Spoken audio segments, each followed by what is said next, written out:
You have to totally reframe what people do. They're always going to make comments. Well, I bet you're feeling this way. Huh, that's interesting. Hadn't thought about that. Thank you for sharing that, though. Oh, by the way, since you've got some free time, I've got some couple extra tasks I'm not going to have time for. Do you think you could help me out on those? You will train people not to gossip to you. It is not easy to do. None of this is easy because we so think, oh, but my God, if those people don't talk to me, my life is over. What happened to that fabulous, amazing person inside you? She or he is okay just on their own. You don't need all these other people. It doesn't mean you go to work and say, hey, I was at Dawn's program the other day and she said I don't need you guys, so would you just... That's not what I'm saying. Don't take it out of context. Unfortunately, I can't. Gotcha. Because maybe so-and-so can help you. That's actually, you just handled it. But we'll talk about that a little bit more. What else? How to be assertive without... Assertive without what? Oh, so we all want to be nice and we don't want to step on anybody's toes, but we want to get the power that goes with that. We want everybody to like us. And we want them to be okay with everything, but we want to make sure that nobody gets their little feelings hurt. Is that what it is? Well, that's impossible because somebody's not going to like you. They don't like you right now. You know that, right? I went to Mac last night because last time I was in Florida, I had this conference videotaped, and I will get to your hand. And it was in HD, and after watching it, I looked like somebody had put white paint over my whole face. I was so pale and washed out, so I couldn't use the video. So I had to go to Mac last night and have them show me how to do makeup for HD, and I was uncomfortable. Because I don't wear this much makeup. I don't wear foundation typically. I don't wear this much makeup in my life. Okay, typically, unless I'm going out. So to get dressed in the morning and put this much makeup on my face at 6 a.m. was a very difficult thing for me to do. And the little voice came out and said, you know, you're in Las Vegas, girl. You know people are going to be thinking about you, and I'm like, so? Then they'll think you look really hot. So maybe that's a good thing. They're still looking. It's not like you're 20, they're still looking. I had to totally reframe that. Totally reframe that experience. Because what I'd like you to do is, now that you're standing, is introduce yourself to your group as though they've never met you before. And if there was something about you wanted them to remember, what would it be? So you can use the format we used earlier. It's not going to be long. But what would you say? And I want the rest of the group to pay attention to your body language, your voice tone, how you're holding yourself, all of it, so they can give you some feedback. No, we're not going to beat anybody up. But if you guys don't practice this, you're not going to go out and be practicing this and get somebody to give you feedback. You might as well practice now, right? You're up. All right. So we'll start with the person on my furthest left. That person will go first. They've got 15 seconds to tell their group, as though they've never met them before, something that will make them memorable and introduce them and however they want to do it. Talk about what you do, whatever it is. 15 seconds, go.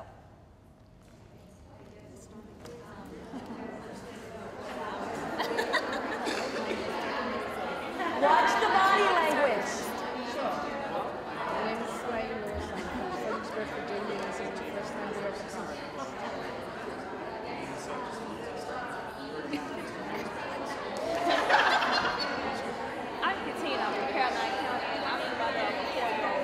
Just wanted to let you know, this is even better.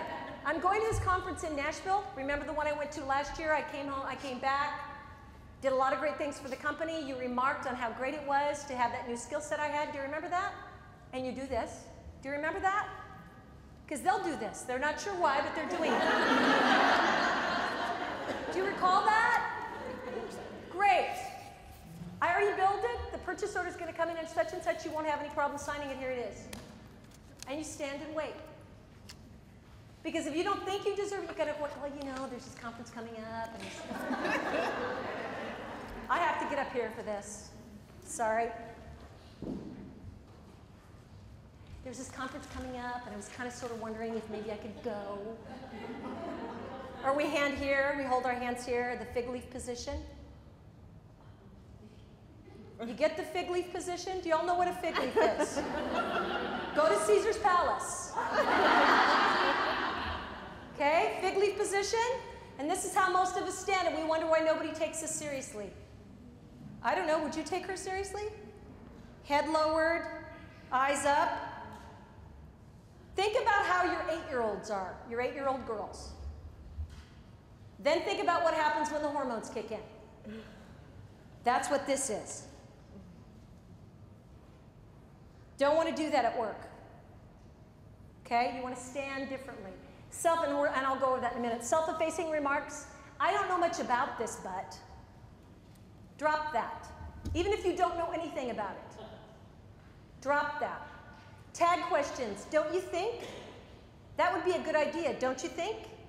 That would be a fabulous thing for us to do here, wouldn't it? No tag questions. Make your statement and shut up. Some of you are wondering, what point was that on here? I'll put this up on the wall so we can see it. It was speaking credibly, speaking assertively, being concise, being direct, being taken seriously, will all be covered with dropping the things that are on these pages. Bring you back the other way. I know Angela has seen this because she's been in my class before, but most of you haven't. Now, some of you are psychologically reversed, and this won't work as well for you, but we're going to do the same, partner A, partner B. And what you're going to do, I'm going to demo on her first. Tell me your name. Ayana. Oh, what a pretty name. Thank you. You're welcome. Okay, what hand do you write with? Okay, so you take the non-dominant arm. I'm going to put it straight out with the fist going this way. Okay? Straight out to the side. So it'll be like, you'll look like this. Okay, non-dominant arm.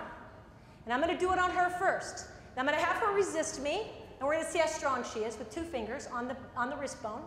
Okay, she's pretty strong. Okay, now put it down. Now, I'll bring you back from this, so don't worry. I want you to think of a time that was one of the worst experiences of your life, that you felt like you couldn't survive it. You just felt beaten and downtrodden, and you were telling yourself all kinds of negative You're gonna things. make me cry. I'm not going to make you cry. I'm gonna cry. Okay. I'm not going to make you cry. No, breathe. Breathe with me. Okay? Think about that time. Just close your eyes for a minute and just go to that place. Okay? Just for a minute for me. Nobody can see you cry except me anyway. And as soon as you're there and you see it, let me know. I'm there. Okay. Put your arm up. Now resist me. You see that? Okay? Now, I'm going to bring her back so you guys see people are going to come back from this. Okay? So nobody freaks out, because right now you're all freaked out. So take a deep breath. She's going to be okay. I wouldn't hurt her. I like her. So now I want you to think about when I came over and gave you that compliment and told you how much moxie you had, and you said to me what you said to me, remember? I want you to think about a time in your life where you felt like you could kick butt. Everything, you felt fabulous, you had your power underwear on. You were just, hoo-hoo-hoo. You were the woman. Think about you, it was like, and you're going to be too young for this. So, you're younger than me. I'm older than you think. Don't tell me. Okay. Okay, but think about, have you ever seen a Rocky movie? Yeah. Okay, you've watched it on reruns, right?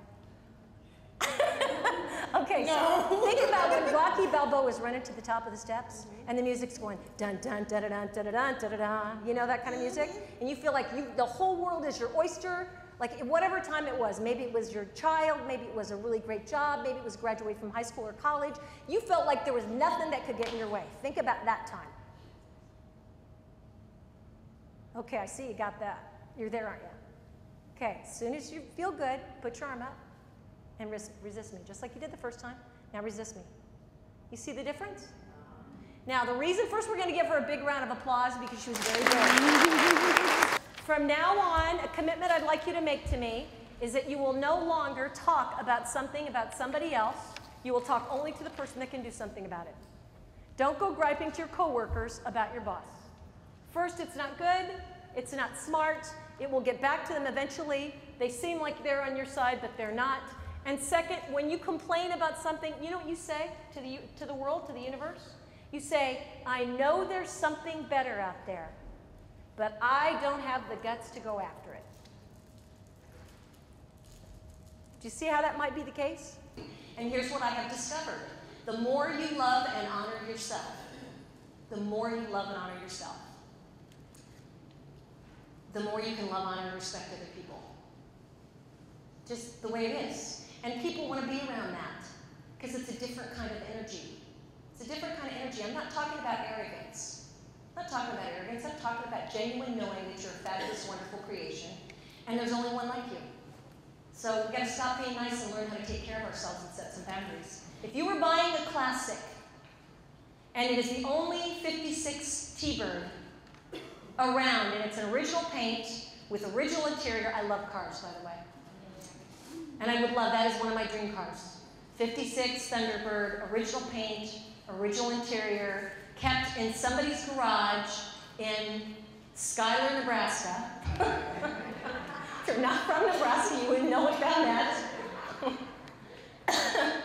Some small town in Nebraska, covered up with a cloth in their barn for about 50 years. I would love to have that car. It's probably about $35,000 or $40,000 for a car like that right now. Okay, if you're negotiating something like that, that's different. There's only one. If you're buying a Nissan, a Mercedes, a Jaguar, a Toyota, a Honda, a Ford, a General Motors, they made 5 million of them in that color with that interior. You can find your car. Do not be afraid to walk away. Very important. And make the demands you need. And don't be afraid to get out. If that car's not going to work for you, you'll find another car somewhere else. There are 5,000 Toyota Corollas in your neighborhood, at least. And if you can't find it at your dealership, you can buy it online. Attitude. Was that you, B? What does your attitude have to be? Strong and positive. Okay, if you have something to take notes on, let me give you a couple tips about this on strong, positive attitude. You know how you maintain a good attitude? Anybody have any idea? Anybody do something that works really well for them? Humor, fabulous way to maintain a good attitude. We're just going to put these up here. Because this is what I find people have the most difficult time with. It's being positive. Humor's a good thing. Anything else you want to add? I got a whole bunch. If you knew the morning I had, you'd be amazed that I'm up here right now. Yes, go ahead. Confidence. Confidence. Absolutely. What else? Being helpful also. Helpful. Helpful. Yes, focusing on somebody else and doing for others. So I'm going to put being of service. Is that okay? Being of service. What was the other one? Receptive. Receptive to what? So reading other people, but when you're receptive, I don't want you to take in their garbage. So being receptive to who they are and how to adjust yourself to work with them, that is definitely the hallmark of a good leader. Others will think we're bragging about ourselves. Others will think we're bragging. Okay, so do other people pay your taxes? Okay? Other people, you wish they would. I know, me too. Other people pay your way through your schooling or pay for this or pay for your kids to go to college. Okay, are other people always going to like you anyway? No. And as a matter of fact, if there's a percentage, 10%, you've heard me say this before if you've been in my class, 10% of other people don't like you at all. You look like somebody that 35 years ago their high school sweetheart left them for and they're still holding on to that. God bless them. You know what I'm talking about. You look like their ex-sister-in-law. They just don't like you. They don't like people with black curly hair. You don't know why. They just don't. You can't please them. I'll usually get one or two in my audience. I had one in my audience yesterday. She so did not like me. It was so obvious. Sat right in the front, like in the second row, did not like me, did not participate in the exercises, and I just blessed her all day. The whole time she was there, I just blessed her because I felt bad for her. I felt bad for her that she wouldn't, if she didn't like somebody that much, that she just wouldn't get up and leave. I know everybody's not going to like me, but it's okay because I like myself enough that if you don't like me, it's okay. But I don't like myself in a way that says I like myself because I'm better than you, because I don't believe that. I think everybody has amazing qualities, talent, beauty, fabulousness, because we all have that. We have that spark. We all have that spark, and that's my challenge to you. The only person that's holding you back from the woman you might be is you. It's you and you that you're up against, not anybody else. And with all the heart and love I've seen in this room today, I think you guys are just not giving yourself enough darn credit. So have an amazing week. Thank you for sharing yourself with me.